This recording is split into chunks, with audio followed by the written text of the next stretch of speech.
This week, how the media reports rape trial. Should television cameras be allowed in courtrooms? New research reveals underlying sexism still prevails in local newsrooms. And we'll examine how famed American journalist Bob Woodward went about reporting the Trump presidency in his new book, Fear. And can a hamburger give you nightmares? An unusual brand study sets out to find the truth.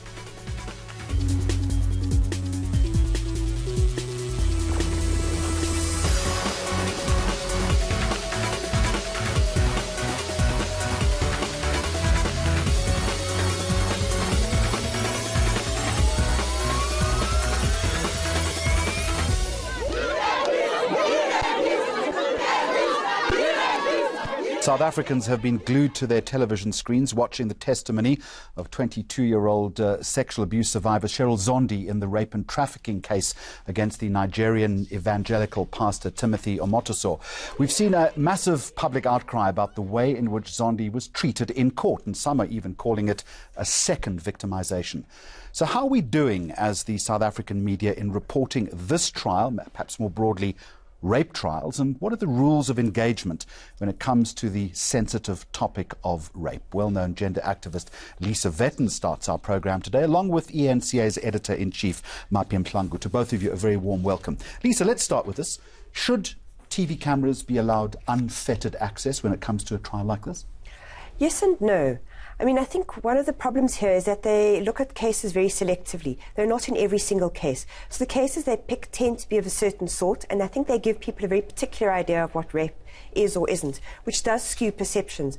I spent about a year in different courts in Gauteng observing rape trials, and what you see there is not necessarily the norm for very many cases. So I think it leaves people with a bit of a skewed perception if we focus only selectively on some cases. Why was this case not the norm then? Firstly, it's very dramatic. It's human trafficking. You have 30 complainants. You have a pastor who is a Nigerian, and that has prompted a whole lot of its own dynamics because he is not South African. So I think there's been that which has attracted people's attention. Also the nature of the cross-examination. And of course, Cheryl Zondi is very compelling. A great many witnesses are not that compelling. And my concern is that it could be that the standard gets set that others can't necessarily meet. And Mapi, isn't it for all of those reasons that we would have taken a television camera into court? Because it was, whichever way you look at it, a ratings grabber. I don't think so, Jeremy. I think that would be to take a simple look at some of the issues that are problematic in our country. The depiction of a judicial process is the greatest service that a television network can do. In this case, we do it under the understanding that the criminal justice system has done due diligence in terms of informing witnesses and the participant on the meaning of having live camera inside court. With the number of issues that Lisa has raised around what makes this case appealing, I think it's very important to look at this case with a lens of the Me Too movement.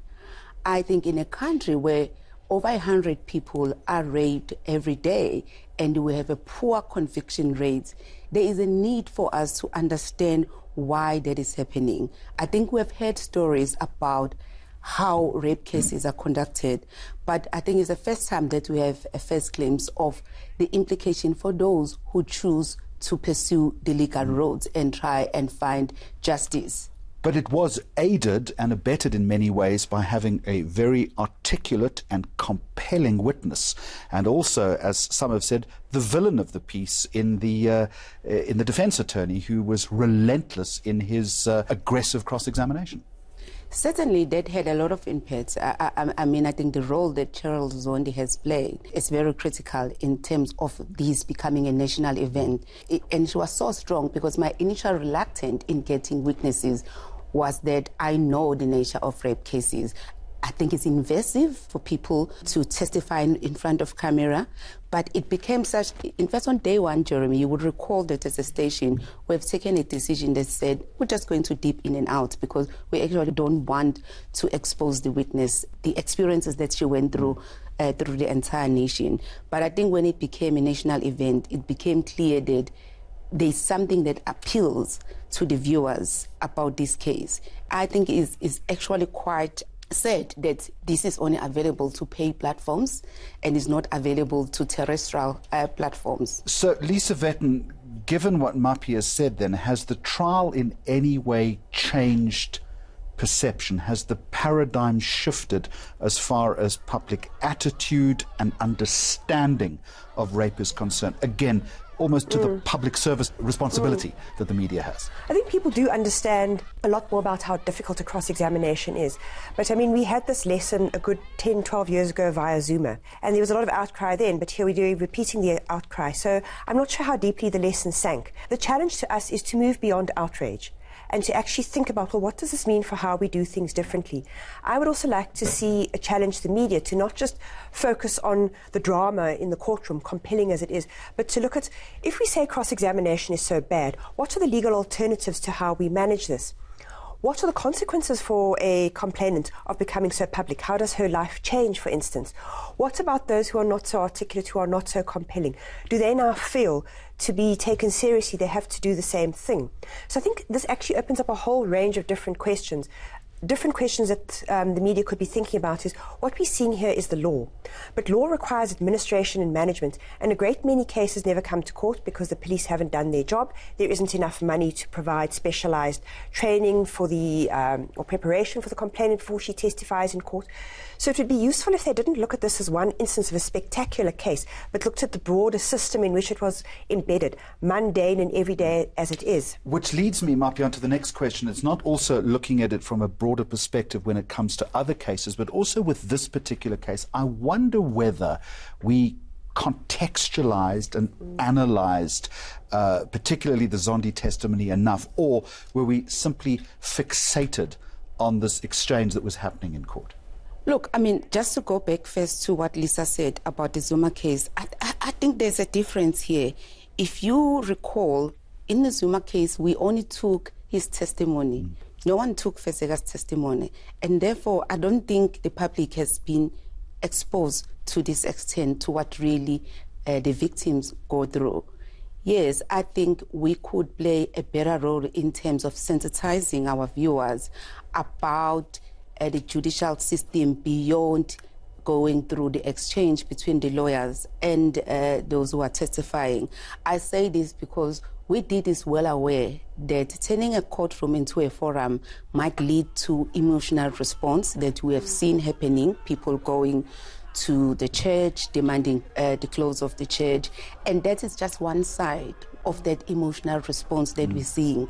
There is another one, and that other one is, how does the Zondi family move from this? How is Cheryl's life going to be post this drama as we see it? So I think we could do more in terms of looking at the implication, and that is the role of both the media and the judiciary. I think we need to look at the framework at which we are broadcasting these cases.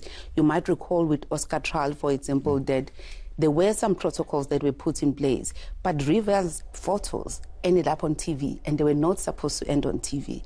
Now, we know that Cheryl has given permission for us to broadcast his testimony, but I wonder whether the people who are being mentioned in the testimony have given that also a permission that you can mention me. So there are a lot of lessons that we can draw from this experience, but I don't have a lot of answers, but I think the first step is actually for the media and judiciary to sit down and say, this is done not only to entertain, because let's admit it, Jeremy, we cannot distance the financial constraints that we are operating under and the pressure that is involved with viewership numbers as well as the advertising revenue. And sometimes that guides the obsession about the topic.